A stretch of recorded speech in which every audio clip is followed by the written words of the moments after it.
3, 2, 1. And action.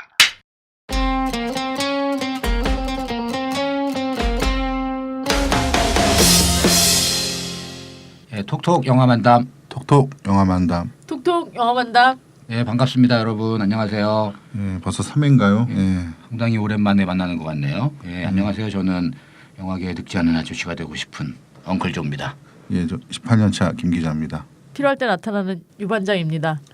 예, 오늘 구피디가 촬영 갔어요. 예, 혹시 일이 현장 있어서 영화인이라 바빠요. 예, 오늘 빠지게 됐습니다. 예, 아마 열심히 촬영 중일 것 같고 다음에는 나오지 오겠죠? 않을까. 예, 예. 그렇습니다. 첫 후원자가 후원자가 생겼습니다. 생겼어요. 어떤 분이 팟캐스트에 시키지도 않았는데 예. 신용카드로 10,000원을 결제하셨다고 그러더라고요. 근데 우리가 말을 안 해서 그렇지 돈이 없습니다. 근데 제가 말을 생각하기에는 했네요, 결국. 예, 이걸 듣는 분들도 돈이 없지 않을까. 그래서 뭐 도와달라고 얘기하기는 그런데 뭐 듣다가 재밌거나 애들이 좀 불쌍해 보이거나 이러면은 신용카드든 뭐든 좀 그 결제를 해주시면은 좋을 것 같고요. 그리고 근데 우리가 보면은 여기 녹음실 빌리는 것보다 끝나고 나서 술 먹는 게 더 비싸. 그게 더 나와. 그 돈을 달라고 할 수는 없잖아요. 그러니까 이런 거. 뭐 그 술값을 하는 게 아니고 여러분이 그 주신 돈은 녹음실 사용료, 호스팅비 이런 거를 쓰도록 할 테니까 관심 있는 분들은 뭐 후원을 조금씩 해주시면 좋겠고요. 혹시 영화사나 극장을 하시는 분이나 이런 분들은 우리가 뭘 같이 해보자 뭐 얘기를 해봤으면 좋겠고요. 그리고 조금 지인들만 들어서 그런지 반응이 너무 없어요. 이메일이 톡톡필름 토크 필름 골뱅이 gmail.com 다 소문자입니다. 예. 예. 오늘 보내주시면 될 것 같고 그리고 팟빵에 후기를 남기셔도 될 것 같고 뭐 이런 걸 다뤄줬으면 좋겠다. 어떤 소식이 필요하다. 뭐 에마 부인 영화에 대해서 해달라. 특집을 해달라.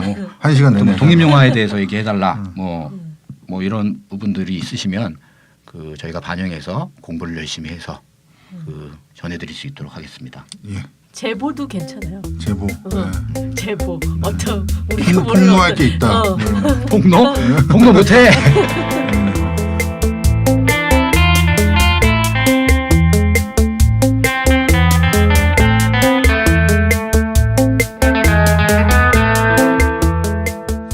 오늘 뭐 할 얘기들을 간단하게 소개를 드리면 일단 칸느 영화제가 끝났습니다.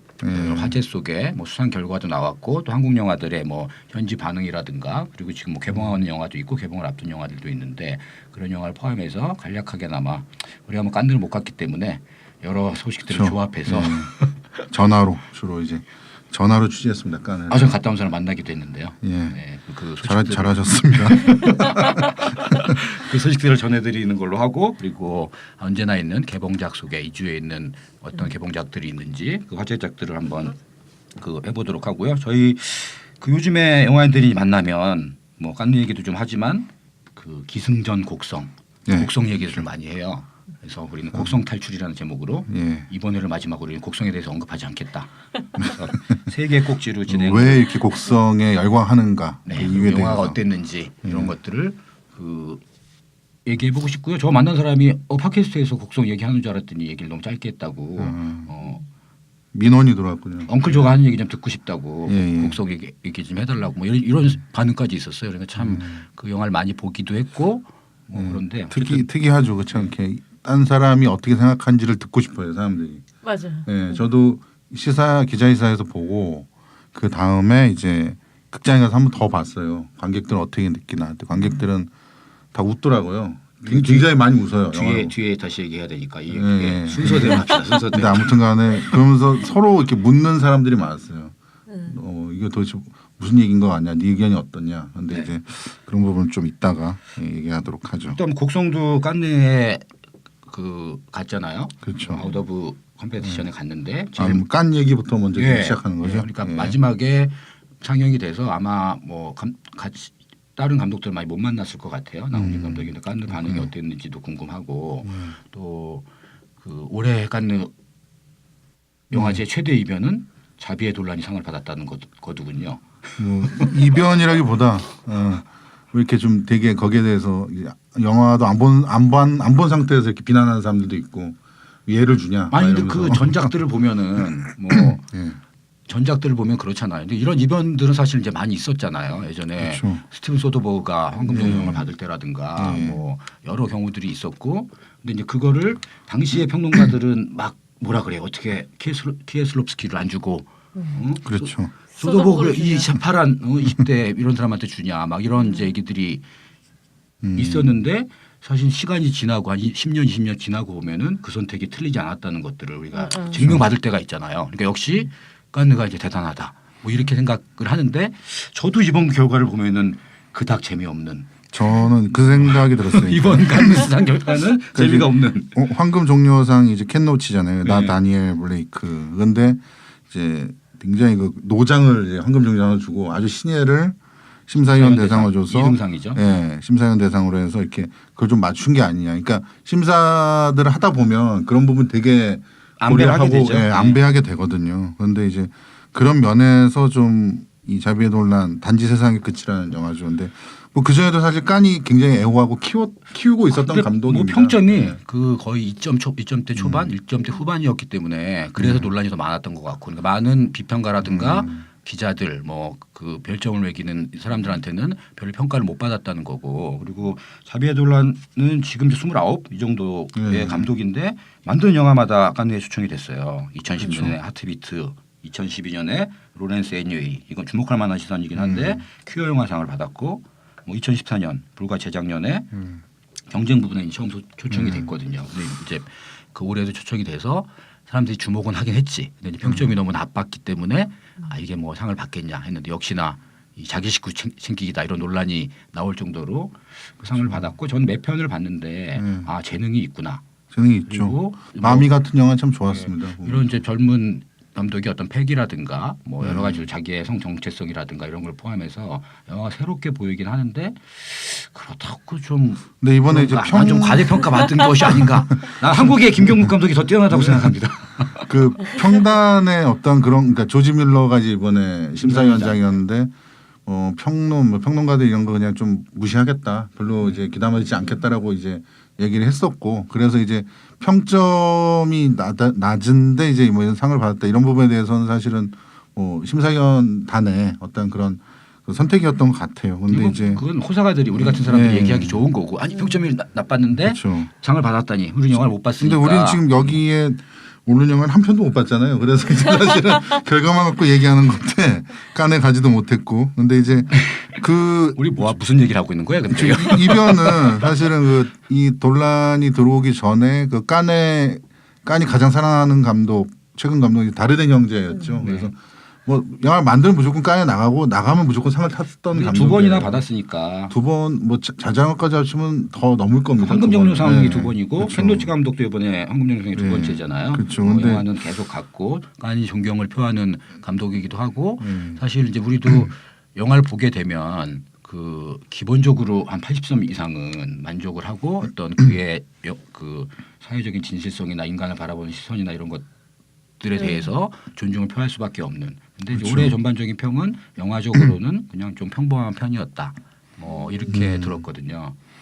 근데 뭐 일단 들어와 봐야 알 것 같아요. 일단 진짜 수입을 해줬으면 좋겠어요. 수입해요. 네. 뭐 올해 깐느 영화제 그 네. 경쟁작 리스트들을 보면 대부분 우리가 그 한 번씩은 들어봤음직한 네. 감독들이고 한국에서 대부분 개봉을 했던 영화들이에요. 그러니까 상당히 안전한 선택을 했다고 지난번에도 말씀을 드렸는데, 뭐 각본상을 받은 그 아시가르 파라디 이란 감독도 세일즈맨이라는 영화도 한국에서 되게 호평을 받았던 감독이고 세계적으로도 그 인정을 받은 이미 감독이고, 뭐 영화는 나무주연상도 같이 수상을 네. 했죠. 영화. 또 크리스티안 문주 감독도 깐느에서 깐에서, 한국에서까지 네, 받았던 그렇죠. 뭐 각본상도 받았던 감독이고, 그러니까 우리가 다 알만한 사람들이기 때문에 그 아마 대부분 개봉이 되고, 또 올해 뭐 깐느에 가면은 아 영화인들이 이렇게 많구나. 부산국제영화제 이후에 영화인들을 되게 많이 만날 수 있는, 왜냐하면 기자들이 수십 명 가고 또 영화 수입하시는 분들이 가셔서 전혀 우리는 잘 평상시에는 만나지 못하는데 그 바이어겠죠. 여러 그렇죠. 영화들을 이제 핸들링하는 그 분들을 만나기 때문에 그분들이 이제 그 영화를 많이 사기도 하고 심지어 너무 많이 와서 가격이 올라간다. 뭐 매년 얘기할 있었던 정도로. 사실인데 예. 그래서 이제 제 페이스북에 보면 다 이제 깐 사진들을 올려놨어요. 그래서 거기에 이제 못 간 사람들이 질투하는 뭐 댓글로 을왕리 갔다 오셨어요. 뭐 이렇게 이게 야지 놓는 그런 내가 댓글을 보면은 근데 달기도 내가 아는 하는데 기자분들도 많이 갔는데 네. 그분들이 턱시도를 처음 입어보셨는지 깐느는 이제 공식 상영 같은 네, 경우에는 뭐 경쟁 상영이라든가 뭐 미드나잇 섹션이라든가 공식 상영 때는 관객들도 턱시도를 입어야 되거든요. 그렇죠. 그러니까 이분들이 배우나 감독을 찍어서 올리는 게 아니라 자기들 인증 셀카를 찍어가지고 올리고 있는 거야. 이게 뭐 하시는 겁니까 지금 거기 가서? 제가 예전에 깐에 갔을 때 이제 그 레드카페 올라가면 이제 정장을 입어야 된다라는 그런 게 있는데 어느 사진 기자가 이제 올라가야 돼요. 자기가 사진 찍어야 되는데 없으니까 정말 이제 더우니까 이제 반바지 이런 차림에 그 나비 넥타이만 달고서 막 거기 사진 찍던 그 경비원이 사진을 가드가 못 찍어요. 그 가드가 기자들도 다 턱시도 입어야 돼요. 제지할까 말까 굉장히 고민하다가 제지 안 했었어요. 그 사람을 너무 이렇게 그 열심히 너무 일하는 당당했나? 모습에 그러니까 저는 네. 이렇게 풍경을 보면은 조그만 애들 막 학생들 같은 사람들이 추리한 그 양복에 나비 넥타이를 메고 막 이렇게 돌아다녀요. 그래서 야 역시 갔느니까 영화인들이 되게 많나 보다. 쟤들이 다 스텝이거나 배우거나 이런가 보다 했는데 그 사람들이 그 공식 상영장을 보려면은 턱시도가 그렇죠. 필요하니까 일반 관객들도 턱시도를 다. 입고 기다리는 거예요. 근데 표가 있냐? 표가 없어요. 네, 그걸 일반 못 구해요. 관객들이 막 그럼 드레스 어떻게 해요? 입고 턱시도 입고 서서 막 있어요. 네. 서서 기다리면 이제 뭐 영화인들이 나 같은 애들이 괜히 턱시도를 안 입고 뭐 필요 없어 뭐 많이 걸쳤으면 됐지 이렇게 들어가다가 죄질 당해요. 그럼 이제 내 표가 남잖아. 그럼 애들이 이제 다 와서 나는 턱시도를 입었다. 나는 드레스 여자들은 나는 드레스에 구두를 신었다. 나한테 표를 다오. 몰려다녀서 이렇게 하는 거예요. 근데 그게 하나의 문화처럼 돼 있어요. 그러니까 표가 없는데도 독특하다 그거. 예, 표가 없는데도 그렇게 이제 영화를 보겠다는 의지가 강한 거고 그 어떤 문화 깐느 영화제 어떤 문화에 참여하겠다는 그런 거고 파티에 가서도 그걸 만나도 뭐 어떤 영화를 한 사람이다 그러면은 나에게 표를 줄 수 있는지 정중하게 진짜 그렇게 물어보고 그런 게 재밌는 거죠. 그리고 그게 깐느의 풍경이고 올해 뭐 한국 영화들을 보면은 경쟁은 아니었지만 부산행 같은 경우에 연상호 감독이 그 공유 옆에서 턱시도를 입고 그 관객들의 환호성에 답하면서 턱시도 얘기는 좀 그만하죠. 입은 걸 많이 못 봐서 근데 진짜 제일 사실 궁금한 영화 이번에 이제 뭐 곡성 아가씨 좀 있으면 이제 개봉하고 시나도 하는데 부산행이 진짜 제일 네. 궁금하더라고요. 네, 재밌었고 뭐 연상 감독이 만나셨죠. 네. 어떻답니까?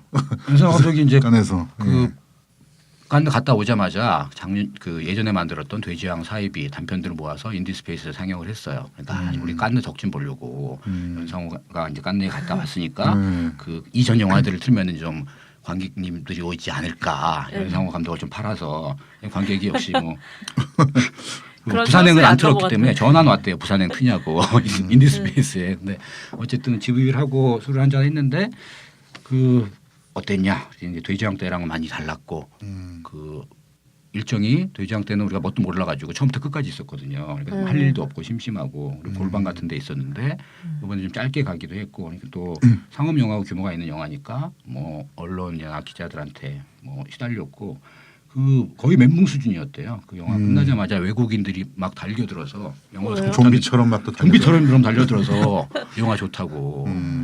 그리고 뭐 직접 여기 헐리우드 회사 이런 데서 콜이 오고 뭐 그랬다고 하더라고요. 그래서 연상호가 이제 메인스트림에 들어가서 그 괜히 발릴까봐 이제 안 만나주는 거 아닙니까? 뭐 만나기 힘들 것 같아요. 네. 그랬는데 어쨌든 성공적으로 아직 뭐 이제 대중적인 평가를 받은 건 아닌데 그 깐느라는 영화제에서 저희가 자기는 상업 영화, 대중 영화를 만들었는데 깐느에 초청 받았다. 그러니까 프라이드가 쫙 올라가는 거죠. 그러면서 나름대로 고무돼서 왔고 한국 흥행도 제가 보기에는 뭐 들리는 여러 가지 소문을 종합하면 영화가 그렇게 후지거나 망하거나 이렇지는 않을 것 같고 나름 엄청 잘 될 것 같은데요. 예, 제 뭐 생각엔. 예. 김수환 그 아역 배우로 나온 네, 김수환의 네. 인터뷰를 보면은 그 연상호 감독이 맨날 수환아 우리 천만 가자. 애한테 애한테 애랑 같이. 애한테 이렇게 허황된 뭐 허황된 건 아닐 수도 있지만 그렇게 막 바람을 불어 넣어도 되는 겁니까? 그래서 뭐 그 기대가 있었고, 그러니까 비평적인 면하고 대중적인 면에서 평가를 많이 받았던 것 같고 그런 거에 비하면 아가씨라든가 뭐 곡성 같은 경우는 뭐 곡성은 한국에서 논란이 많잖아요. 그 논란에 힘입어서 흥행이 되는 것도 있지만 그 상당히 여러 가지 영화에 대한 논란이라면 논쟁이 맞는 것 같아요. 논란. 논란보다는 논쟁 그런 게 아닐까요? 그게. 뭐 아니 저는 뭐 싫어하는 사람도 있으니까 그렇긴 하죠. 네, 싫어하는 사람도 있으니까. 근데 아가씨도 그랬던 것 같아요. 칸네 상영 반응이 되게 뭐 상반되는 거예요? 그렇죠. 평은 완전히 정말 상반되는. 뭐 극과 극인 평들이 이제 평점이 되는 건 나오긴 별 하나, 하더라고요. 별 네 개 뭐 이렇게 나오기도 나오더라고요. 했고 그리고 뭐 오히려 박찬욱 감독님이 칸네에서 되게 사랑하는 감독이고 그렇잖아요. 자국에서 올드보이 같은 경우에 자국에서 300만 관객이 들었는데 그 이후에 칸네 상을 받은 거예요. 그렇죠. 상당히 이례적인 경우예요. 이례적이죠. 깐이 원래 되게 월드 네, 프리미어 그 선호하고 월드 이런데 프리미어인데, 우리나라에서 이미 개봉을 해서 대중적으로 평가가 끝난 거를 급하게 경쟁에 넣고 그때 심사위원이 퀸틴 타란티노였는데 네. 그 상을 준 거잖아요. 심사위원. 그러면서 깐느박이 됐는데 근데 또 영화 자체로 보면 뭐 박지도 간에 가고 그랬지만 영화 자체로 보면은 그 취향이 상당히 대중적이진 않거든요. 상당히 그 매니악하고 마이너리티 정서를 다루는데 그걸 상업적으로 잘 풀기 때문에 오히려 그렇죠. 또 관객들이 선호하는 뭐 그렇게 생각할 수 있거든요. 아가씨 뭐 개봉쯤에 얘기를 하겠지만 이제 박찬욱 감독이 사실 이제 박지로 그 영화 어떤 세계의 한 시기가 어느 정도 네. 일단락이 되고 이제 또 새로운 시기가 시작되는 게 아닌가. 지난번 이제 스토커라는 미국에서 만든 네. 영화 있었지만 굉장히 힘들게 만들었죠. 진짜 미국 영화 네. 같았어요. 재밌게 봤는데. 예, 저도 되게 재밌게 봤었는데 그 이후로 이제 아가씨 이후로 해서 좀 새로운 시기에 접어드는 게 아닌가 이런 생각이 좀 들어요. 그래서 뭐 이제 한국에도 개봉을 하면은 뭐 여러 이제 논란들이 있을 수 있겠지만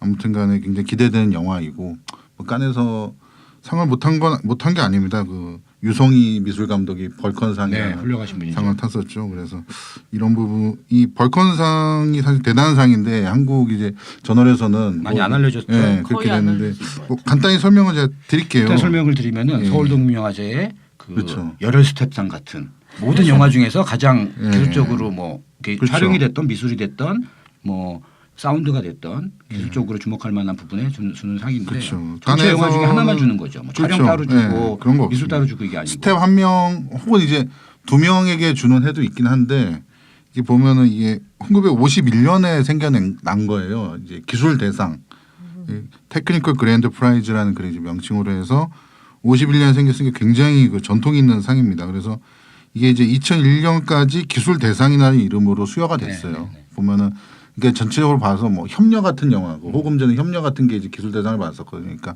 야 그냥 봐서 영화 자체가 기술적으로 테크닉적으로 굉장히 뛰어나다. 나는 그 예, 이런 영화들한테 주다가 협녀가 깐느에 갔나? 막 갑자기 착각을 갔었죠. 한국 예, 호금전에 가고 이제 그러다가 이제 뭐 어떤 스태프들한테 주기 시작했어요. 그 기술 대상이라는 거. 그래서 그 화양연화 같은 영화가 이제 촬영했던 크리스토퍼 도이가 또 미술을 했던 장수평에 대해서 이제 화양연화가 기술 대상을 받기도 해서 그 유성희 감독이 그 장수평 언급했더라고요. 그렇죠. 자기가 저분이 굉장히 존경하는 감독인데 감독인데. 그 상을 잘 받아 좋다고 얘기했었잖아요. 근데 또 뭐 그 다큐 중에 뭐 마이크로 코스모스 같은 영화 있었잖아요. 네. 예전에. 그게 이제 그러니까 그 영화는 이 기술 대상을 수여하면서 이제 모든 기술 스태프에게라는 이름으로 이제 수여하고 그랬었습니다.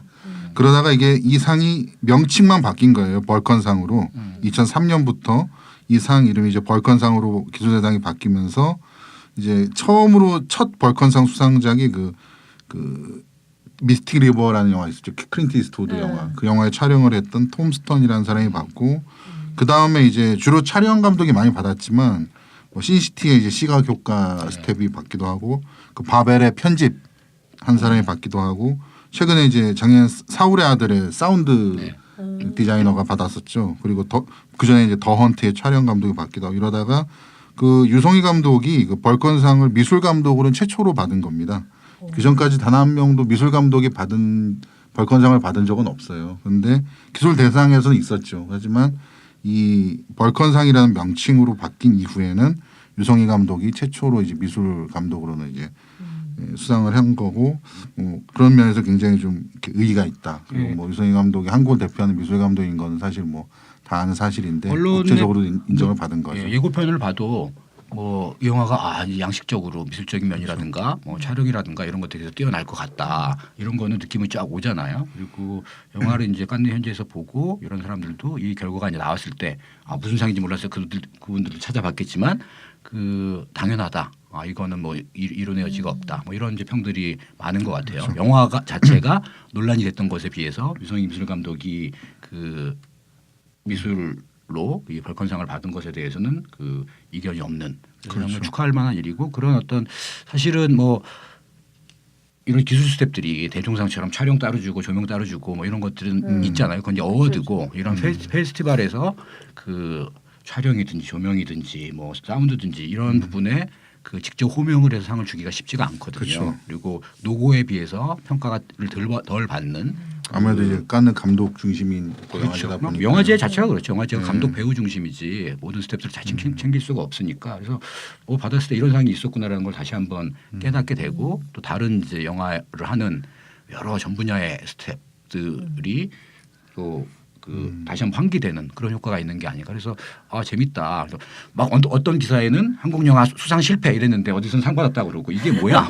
그리고 좀 이게 이제 예. 이름이 좀 낯설고 그렇죠. 그래서 상도 많고. 그래도 이게 굉장히 전통 있는 상이고 굉장히 중요한 상입니다. 이 영화 어떻게 보면 아가씨란 영화에 대한 이 깐의 평가일 수도 있어요. 그럼요. 미술적인 부분에 대해서 굉장히 높게 평가하는 거고 대신 이제 이 영화는 이제 그런 부분이 굉장히 이제 잘 만들어진 그런 영화라는 거를 이제 뭐 다른 부분에서 평가할 수도 있지만 이 벌건상은 또 이제 뭐 나눠주기도 하는 거죠. 이게 뭐 이를테면 서울동묘화제 같으면은 남매의 집이 미술상을 받았어요. 그러니까 열혈 스텝상을 받으면서 미술 감독한테 상을 준 거예요.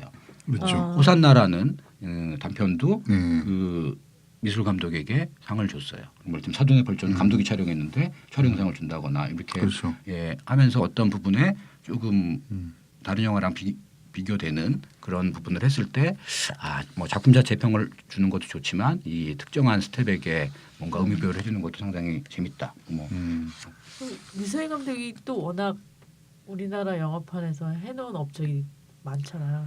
근데 이제 그분은 독립영화를 안 하셨기 때문에 아 저분 이제 영화를 보면은 아 저 미술은 돈이 참 많이 들었겠군. 돈 드는 미술. 예, 뭐 박찬욱 감독이랑 작업하시면 초가 하나에 얼마고 뭐 벽지가 뭐 김주영 감독한테 벽지가 얼마고 미터당 얼마. 네, 뭐 이런 얘기들을 하셔서 아 뭐 직접 제작하시잖아요 벽지도. 하여튼 그러니까. 그동안 좀 하고 또 다른 영화들 뭐 보고 싶었던 영화 또 있었나요? 칸느에서 한 영화 중에 이제 보고 싶었던 영화 뭐 알모도바르 영화도 굉장히 궁금했고, 네. 그러니까 다들 올해 이제 갔다 오신 분들 이렇게 얘기 종합해 보면 작품들이 전반적으로 다 괜찮았다, 괜찮았고 그리고 다르던 영화는 뭐 참 좋았고 뭐 다들 이제 그 거장들이 많았잖아요. 근데 뭐 자무시나 알모도바르인데 다 그 이름값을 충분히 하는 그 거장의 품격이 느껴지는 작품들이 뭐 대부분이었고. 근데 저는 이제 뭐 올리비아 아스야스 감독의 영화가 좀 그 상을 받긴 했는데 그 영화가 좀 기대가 됐고 짐 자무시 영화도 그 기대가 됐는데 그 감독님은 한 편이 좋으면 한 편이 조금 지난번 영화가 좋았기 때문에 아 이번 영화 좀 기대를 덜 해야지. 기복이 뭐. 심해. 예. 이제 뭐 이제 한국의 뭐 영화들이니까 예를 들면 이제 이후에 나올 뭐 부천이라든가 부산 참 뭐 마음 아프긴 하지만 네. 이렇게 이런 영화를 통해서 이제 이 영화들이 하나둘씩 이제 선을 보이게 될 텐데요. 그 전에 이제 이미 다 뭐 대부분의 영화들은 다 이제 수입이 됐을 것이고, 예, 그 영화들이 이제 근데 이게 한번 이제 깐이 있으면 그 다음 깐까지 그 1년 동안 이제 진짜 천천히 개봉이 되는 그렇죠. 그런 시스템이니까 이 영화들이 이제 뭐 예. 그 국내 영화제들에서 일단 먼저 선을 보이고 뭐 부산국제영화제든지 뭐 전주국제영화제 쭉 뭐 소개가 되고 그리고 또 간헐적으로 개봉을 하면서 한국의 어떤 이제 예술영화 시장 을 지탱하는 이제 버팀목이 되는 거죠. 그래서 깐느를 가려고 하는 게 사실은 그 영화에 대한 평가와 명예도 있지만 어쨌든 거기서 스크리닝이 되면 그 이게 뭐 올림픽처럼 그 상을 못 받아도 9시 뉴스에 나올 수 있는 데는 그 깐느 영화제밖에 없거든요. 그래서 깐느의 경쟁에 가려고 그래요. 그래서 그 마케팅 효과, 마케팅으로 아주. 예, 마케팅 효과가 있고 우리 뭐 어쨌든 모든 언론이 그 영화를 보지는 못했지만 어떤 영화가 상을 받았는지 한국 영화가 왜 수상을 못했는지 이렇게 막 하잖아요. 그런 기회를 통해서 우리가 몰랐던 영화 세계나 몰랐던 영화 감독의 세계들을 볼 수 있는 기회가 아닐까 해서 관심을 갖게 되는 뭐 거죠. 아가씨도 이제 이번에 본선하면서 상 이런 거와 상관없이 이제 175개국. 맞아. 175. 그러니까 영화 산업이 있는 나라가 몇 개국인지 모르겠지만 거의 다 팔았다고 봐야죠. 그냥 뭐 설국열차 때도 그랬는데 그때 167개국이었는데 그걸 이제 깼다. 이번에 아가씨가 깼다. 이런 전 거. 세계에서 하여튼 영화 한다는 사람들이 조금 모이니까 그러면은 뭐 사겠다는 의사를 표명하거나 거기서 돈을 들고 가서 사가는 건 아니니까 계약서에 쓰거나 그리고 계약서 쓸 때도 뭐 조건이 붙어요. 상을 받으면 뭐 몇만 그렇죠. 불을 더 내야 된다든지 뭐 그리고 러닝을 계약하는 경우도 있고 이렇기 때문에 근데 아가씨도 판매 실적이 좋았다고 하고요. 부산행도 뭐 엄청났대요. 아는 메이저에서 그 노크가 왔고 거의 판매 실적도 구체적으로는 안 나왔지만 꽤 있는 걸로 나왔다고 그래서 일부분 제작비 일부분 벌써 이제 회수가 벌써 가능하다. 했어요? 와. 회수하는 거죠. 그럼 거기서 계약을 다 쓰고 오니까 그러려고 그렇게 수십 명이 가가지고 마켓 부스 열고 감독 배우가 가서 인터뷰하고 그러는 거죠. 네. 갈발하네 깐느. 뭐 이제 장사한 얘기 왜 아니겠어요? 왜 아니겠어요? 깐에 대한 얘기는 다 한 것 같네요 거의. 예. 네, 나중에 예, 뭐 또 결과들이 나오고 또 이제 깐에 나왔던 영화들 하나하나 이제 개봉하게 되니까 그때마다 이제 또 네, 영화에 대해서 얘기했으면 좋겠습니다. 얘기하는 저도 보고 갖도록 싶고요. 하죠. 예. 아가씨가 이제 이번 주에 시사가 있고 이제 6월 1일 다음 주 개봉이니까 이때 그러면 또 이제 깐 얘기가 계속 또 이어지게 되겠네요. 아가씨를 까겠다고요? 알겠습니다. 예, 일단 깐 얘기는 여기서 마무리하고 다음 순서로 넘어갈게요. 예지야 놀자.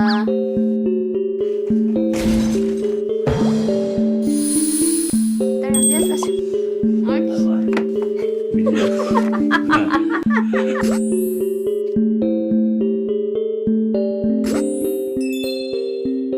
예지는 할 줄 아는 게 많다. 숟가락으로 밥을 먹을 줄도 알고 신발을 신을 줄도 안다. 입을 꼭 다물면 다 다 먹은 거예요. 아이고. 또 한 차례 성질 부리기. 머리 때리는 걸 손으로 막으면 발 쾅쾅 구르기. 그걸 못하게 하면 머리 박기. 이것 또한 예지가 말하려는 그 무엇일 텐데. 너 다 알아듣지? 여기를 다 알아듣고 있지? 듣고 있으면서 모른 척 하는 거지 너. 어? 제발 그래라. 제발. 예지가 화난 웃음으로 웃을 때 그때가 제일 예뻤어. 그렇게 웃어주지도 않았으면 엄마 너무 힘들었을 거야.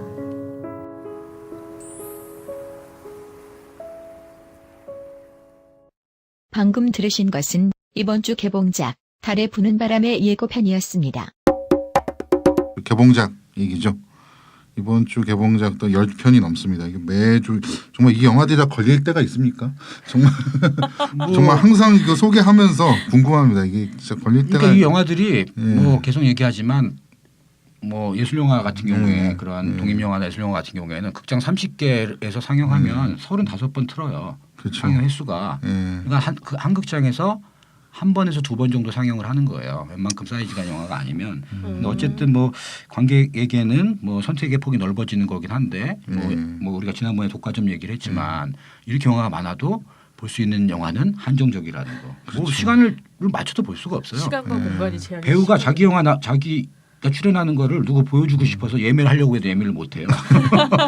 결국엔 IP로 보여줘야 뭐 하여튼 안타까운 현실이긴 한데 어쨌든 뭐, 다 소개는 못 하더라도 몇 편만 그냥 좀 제목만이라도 좀 읽어드릴게요. 뭐 가장 이제 뭐 큰 영화, 가장 이제 사람들이 관심 많이 가는 영화 이제 아무래도 그 엑스맨 아포칼립스가 되겠죠. 그래서 현재 그 마블 영화가 크게 어벤져스 쪽이 있고 엑스맨 쪽이 있는데 그 전까지 이제 엑스맨 퍼스트 클래스로 이제 리부트가 됐잖아요. 이 시리즈가 다시 그러면서 지난번에 엑스맨 데이즈 오브 퓨처 패스트 그리고 이번에 이제 엑스맨 아포칼립스까지 3편이 나오는데 그 지난번에 이제 데이즈 오브 퓨처 패스트가 이제 굉장히 좋은 평과 함께 좀 압도적인 그런 평가를 받은 거에 비해서 이번 영화 좀 약간 지난번 작품보다 약간 떨어지는 그런 구석도 브라이언 있습니다. 싱어가 어떻게 변한 것이냐 막 이런 얘기도 있는데 왜 이렇게 됐지? 막 이런데 근데 이렇게 그러면 개봉 전에 되게 악평이 돌았는데 그 정도로 우려할 정도는 아니 그럭저럭 볼만합니다. 예, 그렇다고 그러더라고요. 또 뭐 평들이 이것도 엇갈리는데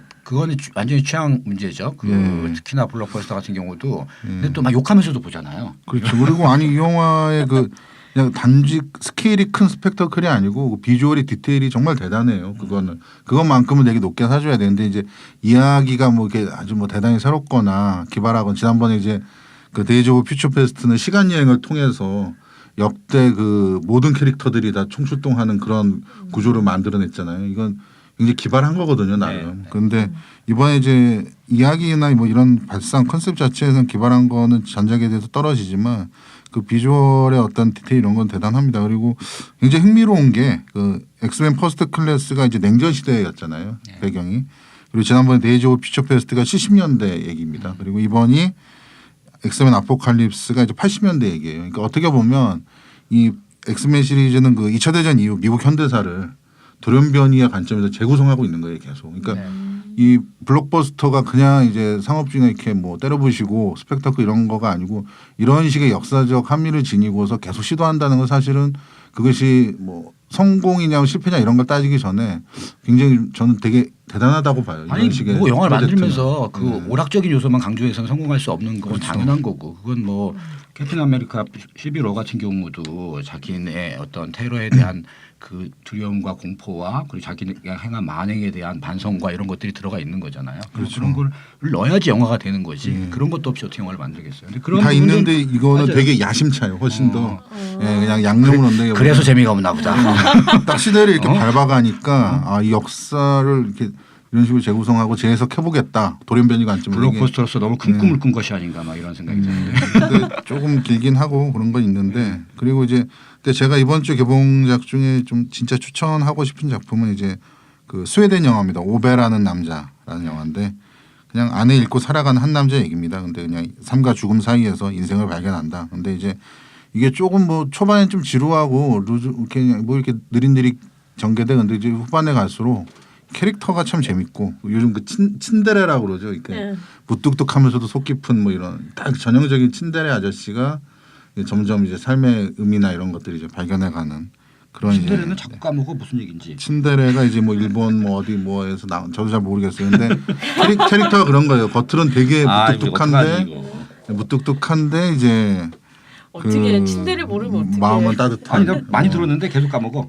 이거 아무나 네, 친데레에서 나온. 시도하면 안 됩니다. 이게 되는 사람만 되는 거기 때문에. 그리고 저는 뭐 개봉작 중에 네. 리스트를 쭉 보니까 제가 인상 깊게 봤던 거는 이거는 서울동묘화제에서 상영했던 영화인데요. 이승준 감독의 달에 부는 바람.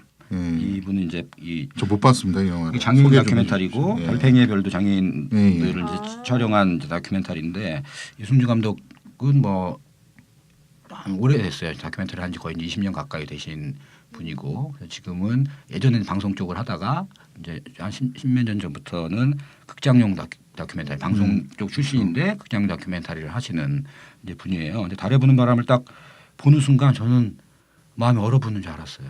저는 그 여기 나온 이제 주인공이 그 청각 장애인이면서 네, 시각 그렇죠. 장애인이에요. 네.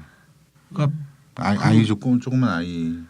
그때 찍을 당시에는 19살이었는데 지금 이제 20세가 훨씬 넘었겠죠. 지금 이제 몇 년 됐으니까. 예. 그래서 아이는 아니고 이제 20대 이제 초반이 됐을 텐데 영화를 촬영할 당시에는 19살이에요. 그러니까 그 저는 상상을 못 해봤어요.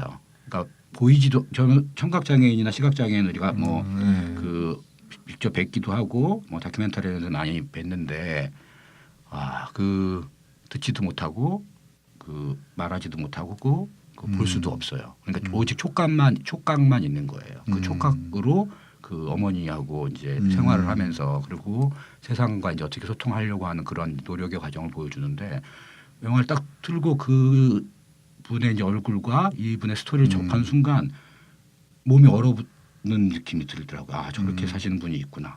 이걸 어떻게 그 소통을 할까? 그런 과정들이 너무 과잉되지 않게 그분의 삶을 그냥 지근거리에서 찍었어요.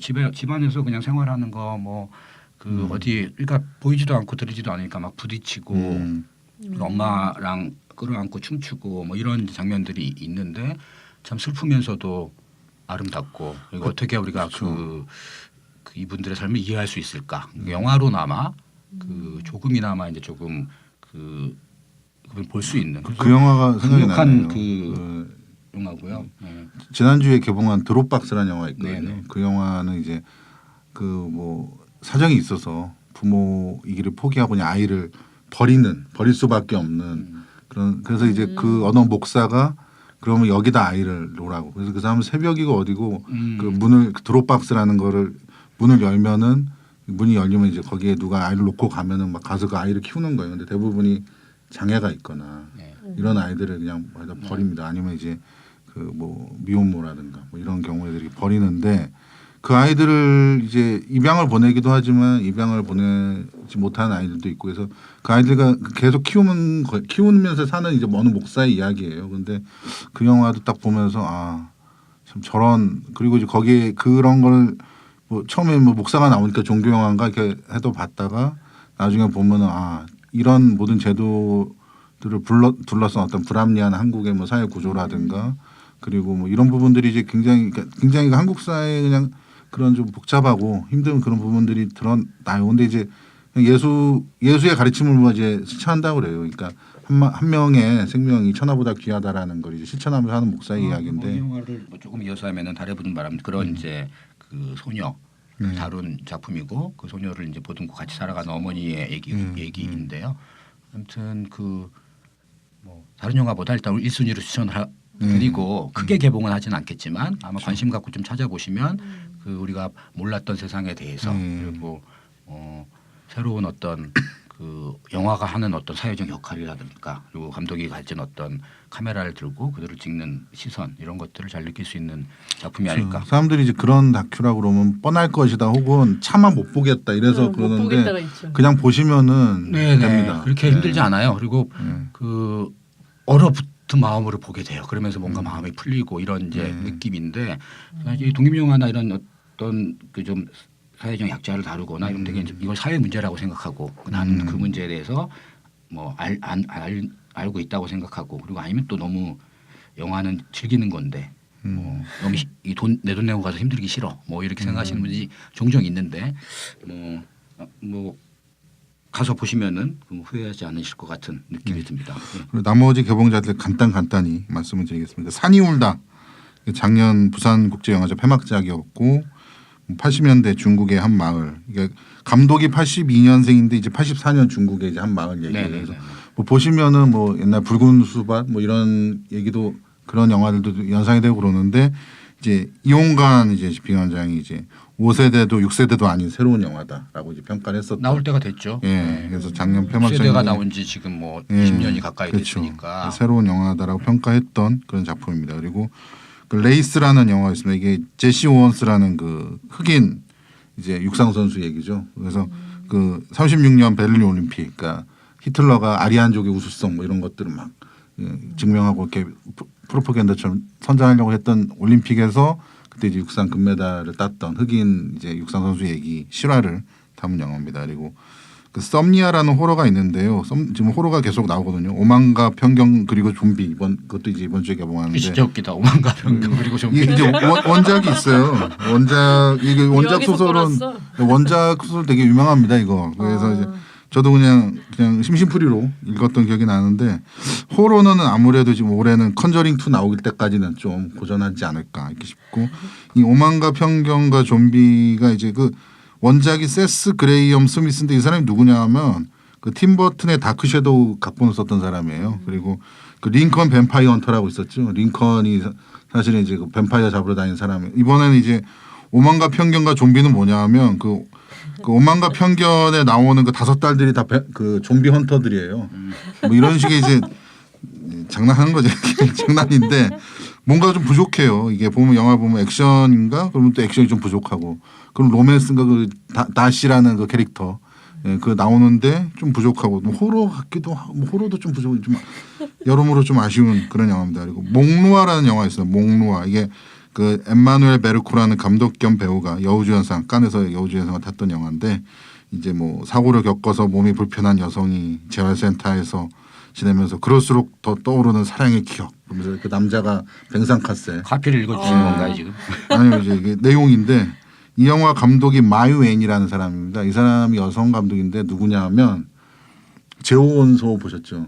네. 거기 보면 이상한 외계인 디바 나오죠. 네. 푸른. 그 사람입니다. 이 사람이 이제 류배송의 밀라 요보비치 전에 이제 애인이었고, 아, 몰라도 모르면서 예. 기억도 안 나. 예, 그 사람이 이제 마유엔이라는 배우인데 이 사람이 이제 감독이에요. 요즘은 감독으로 활동하면서 만든 영화가 몽루아라는 영화입니다. 그리고 그 미스터 홈즈라는 영화가 있어요. 그 빌 콘돈이 이제 가든 몬스터에서 이안 맥켈란 주인공이 그걸 만드는 다시 이제 빌 콘돈 감독과 이안 맥켈란이 만났는데 이게 미스터 홈즈 그럼 셜록 홈즈의 이제 노년기인데 이제 사건 해결 막 이런 액션 이런 거 90살이 된 노인이라서 액션은 없고요. 굉장히 그 예, 진지하면서도 90살이 된 노인이 액션을 하면 얼마나 멋있겠어. 다 죽어가요. 그런데 그냥 진지한 그런 이야기들이 이제 펼쳐지는데 좀 약간 인내력이 필요한 그런 영화라고 할 수가 있습니다. 그리고 마지막 2주의 화제작 뭐냐면 이제 에마 부인 2016이 나왔습니다. 이거 극장 개봉해요? IPTV용인 것 같아요. 그렇죠. 근데 이제 이 에마 부인 시리즈에 대해서 이 코너 속 코너처럼 좀 영국의 007 시리즈가 있고 전문 영역을 발휘하시는군요. 네, 미국의 스타워즈 시리즈가 있다면 한국의 최장수 프랜차이즈는 이제 에마 부인이 아닌가. 그래서. 짧게 얘기합시다. 네. 몇 편이나 보셨습니까 에마 부인 시리즈? 나는 집시의 말 1, 2, 3, 4까지는 거의 본 것 같은데 그 다음 시리즈들은 저 얼핏 봤는데 거의 에러 영화 수준이었어요. 그러니까 그뭐 에러 영화를 그렇죠. 폄하하는 에러 게 아니라, 영화예요. 네. 그러니까 그 전에는 그래도 좀 뭔가 그 스타성과 막 그 어떤 그렇죠. 영화적인 노력을 하려고 했는데 그 다음에는 그냥 다른 에러 비디오랑 다르지 않은 수준이라서 잊혀졌고 잊혀진 지 제가 보기에는 10년이 넘은 것 같은데 계속 만들어지고 있다는 사실에 그렇죠. 뭐 한동안 뜸했습니다. 이게 뜸하다가 다시 그 IPTV 시장에 그렇죠. 살아나면서 이게 부활한 것 같아요. 그런데 이게 이제 82년에 나왔죠. 한국 최초의 심야 상영을 했던 그런 영화이고 에마 부인 원, 에마 부인 원이 네, 그렇죠. 1편 82년 안소영 통행 금지가 네, 풀리면서 그렇죠. 진짜요? 심야 상영 이래 봐야 그냥 10시 반 뭐 이 정도예요. 그렇죠. 예. 통행 금지가 풀리니까 이제 가능했던 그런 건데 그 이후로 이제 벌써 이게 34년이 된 프랜차이즈 이런 게 오래된 34년 된 영화를 내가 어떻게 아는 거야? 내 나이가 몇인가요? 예, 이거 그 놀라운 영화입니다. 그래서 이번에 이제 보면은 내용이 어떤 영화냐 그러면 한국 영화 최장 에로 시리즈의 신화, 예, 화려한 귀환. 그래서 그 웹툰 작가가 있습니다. 웹툰 작가가 새로운 작품을 하려고 하지만 식상함을 벗지 못해서 고민하던 중에 친구의 권유로 승마장을 찾습니다. 그러면서 말을 타면서 한 번도 경험해보지 못한 해방감을 맛보게 되고 그러다가 이제 어떤 남자를 만나게 되는데 이 배우 이름이 남자 배우 이름이 정넘쳐예요. 힘이 넘쳐야 되는데 정넘쳐라는 남자 배우를 만나게 되면 근데 이 구도가 82년에 나왔을 때도 구도와도 똑같아요. 이 에마 부인의 어떤 그 전형적인 구도가 있거든요. 그러니까 보면은 항상 이렇게 뭐 억압된 성욕이 어떤 낯선 남자를 에로 영화 만나서 준비할 때 에로 영화 할 때 준비를 제일 많이 해오는 것 같아. 지금 몇 장이야 지금. 예, 준비가 맞아, 아니고 늘 그냥 낯선 남자를 만나. 어? 그런 건데 이제 이 구도가 이번에도 반복되고 있습니다. 그래서 이게 놀라운 게 이제 에마 부인 시리즈가 우리가 지금 이런 얘기를 오래 하면은 우리가 앞에 했던 얘기들이 재밌잖아요. 다 무화돼. 그냥 일로 예. 빨려 들어가 그냥. 이게 13편까지 나왔었고 예, 계속 합니다. 안소영 1대 에마 안소영 2대 에마 오수비 지금 미국에서 그 뭐죠 미용실 프랜차이즈를 운영하고 계시죠. 지금 제일 지금 대중들이 많이 하시는 분은 김부선 누님이잖아요. 남방여사 네, 김부선 누님이 3대. 그게 저희 그렇죠. 장난 아니었어요. 그때 미모는 거의 예, 압도적이었습니다. 그리고 맞아. 그 4편에 그 이동준이라는 태권도 배우 아. 4편 에마 부인 4로 데뷔했습니다. 이 배우가. 그렇구나. 그 다음에 태권도 이제 그렇죠. 출신. 그리고 젖소 부인 진도이 이전에 에로겔에 휩쓸었던 소비야. 아, 예, 진짜 이름은 기억나. 소비야. 그다음 뭐 진주희 뭐 이런 배우들이 이제 에마 부인 출신이죠. 그래서 13편까지 나온 다음에 외전처럼 파리 에마, 집시 에마가 이제 사실은 아, 외전이구나. 외전이구나. 그게 왜냐하면 맞아. 그 저작권과 싸우고 맞아요. 그랬어. 제목까지 때문에 이게 에마 부인 부인이라는 뭐냐, 집시 에마냐. 이거 맞아요, 정인혁 맞아요. 감독이 이제 영화사가 갖고 있는 거가 있고 감독의 어떤 주장이 이런 게 있는데 결국에는 정인혁 감독이 그걸 이기지 못하고 이제 3편까지만 만들고 그 다음부터 이제 파리 에마, 집시 에마 그 다음에 그 에로 비디오나 이런 데서 수많은 그런 패러디들이 나왔어요. 에마 부인의 딸 엄마의 불륜을 보고 자기도 이제 빠져드는 뭐 에마와 병강세 막 장난이 아니죠. 이게 제목 드라큘라 에마 강시 집에서 조용히 봤으면 좋겠어. 강시 에마 강시에만 또 뭐야? 적도 에마 이거 적소부인의 김민수 감독이 만드신 겁니다. 적도 에마 뭐 제목만 들어도 이게 엄청난 그런 영화들이 이제 그러니까 이 한국에 이렇게 수많은 그 스피노프와 외전과 이런 것들을 낳은 프랜차이즈는 전무후무해요. 그래서 이 작품성 때문에 제가 설명을 드린 게 아니고 이런 프랜차이즈가 있다 우리에게. 근데 조금 이제 다른 프랜차이즈 좀 생겼으면 좋겠다. 그러니까 저는 좀 더 이제 좀 네. 재밌었으면 좋겠고 네. 뭐 이런 문화가 있고 그걸 즐길 네. 수 있는 관객층이 있고 이거 되게 중요하다고 생각이 들고 최근에 뭐 그 일본 로망 포르노 영화제도 다시 시작했더라고요. 그렇죠. 일본 영화들을 수입해서 간단하게 몇 군데서 이제 로드쇼처럼 상영을 하고 그 영화들이 아마 또 IPTV에서 우리가 볼 수 있을 거예요. 그건 이제 뭐 그렇죠. 우리 선택해서 뭐 보면 되는 거니까 그런 문화가 있는 건 되게 좋은 것 같아요. 근데 영화들이 보고 있으면은 보고 있지 못하겠는 그게 문제인데 뭐 옛날 영화가 더 좋았던 것 같은 느낌이 들고 아무튼 그렇습니다. 뭐 관심 있는 분들은 보시고 아까 우리가 이 얘기를 했다고 아까 우리가 했던 얘기들을 잊지 말아주세요. 네.